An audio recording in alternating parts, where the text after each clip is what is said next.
interrupt, and I just want to say what a delight it is to serve with two strong, powerful, intelligent women who, when they go like this, I say, yes, ma'am. And I really want to thank Anna for so many things, but the introduction, it's hard to imagine sometimes being joyful in this environment, but it's always darkest before the dawn, is my belief. We go through these processes as part of human nature. We in California we have many challenges around diversity and inclusion, but we're a long way ahead of many other places in the country and the world. And we realize that it's our strength that we are all human beings.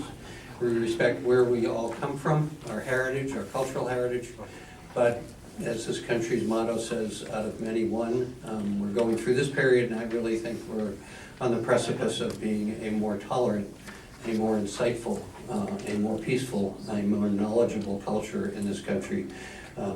Because when we come out of all of this, we will be more inclusive and respectful of not only everyone's differences, but how much stronger it makes us to have this amazing tapestry that is the United States of America, and is very exemplified, fortunately, in our districts. So I will try to remain joyful.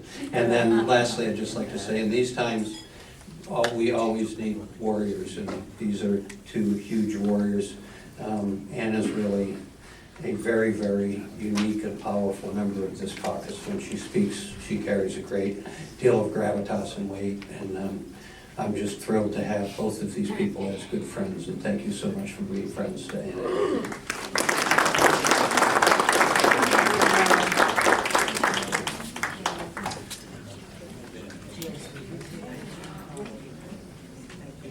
Thank you all. Thank you.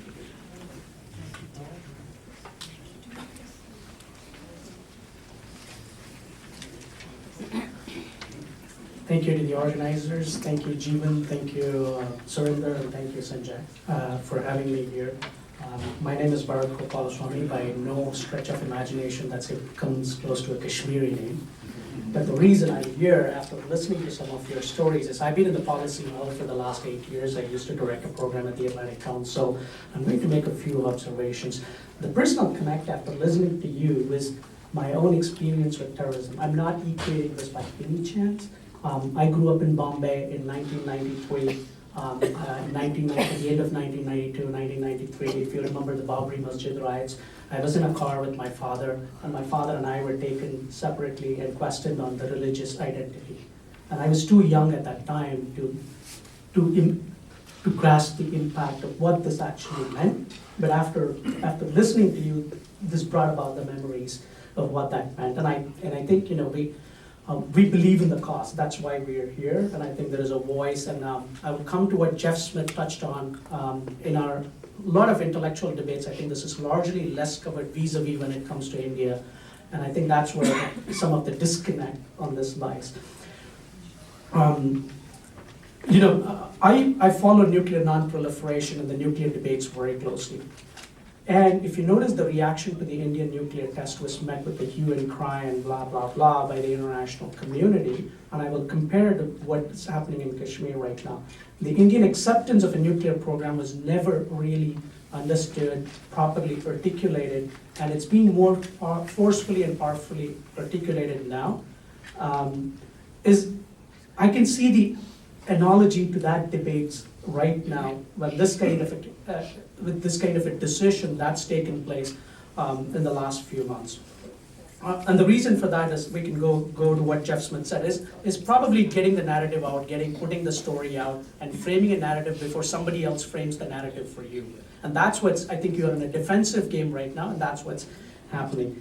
I wanted to talk about a lot of things, but here,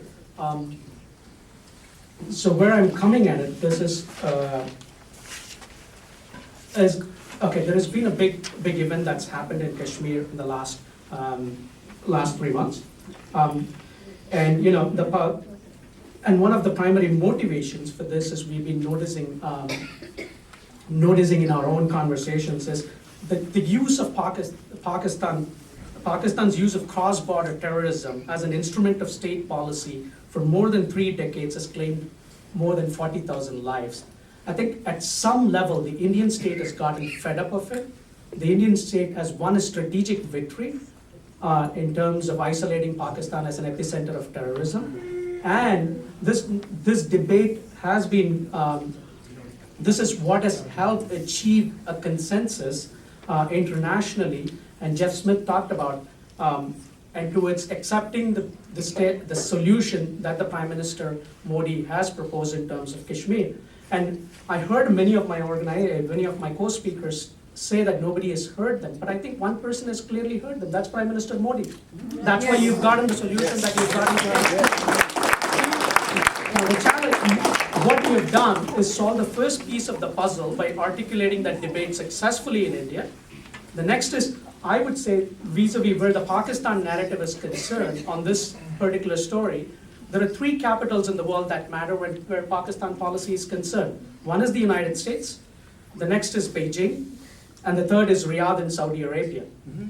And if you notice the reactions of all these countries vis-a-vis this particular debate in Pakistan, Pakistan's reaction is of course expected and not to be surprised, and they've tried to internationalize the issue. Despite trying to internationalize this issue, I would argue that they've failed. In the United States, Jeff Smith, I don't need to go into how the United States is react. Doval goes to Saudi Arabia, MBS accepts the Indian position. On the contrary, Aramco signs a big deal with India. If, in 1998, India is hit with sanctions, you see no sanctions, and anything that you see is the use of the word concern in media by democratic politicians. Politicians are politicians, I'm sorry, I'm in the Capitol Hill, but you have to express concern about a situation, but that does not mean the debate ends there. Concern is just an opportunity for you to sit together and talk and reassure the concern. And I think where you can reassure those concerns are having a constructive conversation and how you manage the transition. That will be critical into normalization of Kashmir. And the Indians have, the opportunities and the platforms like this have a great opportunity to make sure that these concerns are addressed in a way that is acceptable to all. And I will end there, and I'll come to you over here.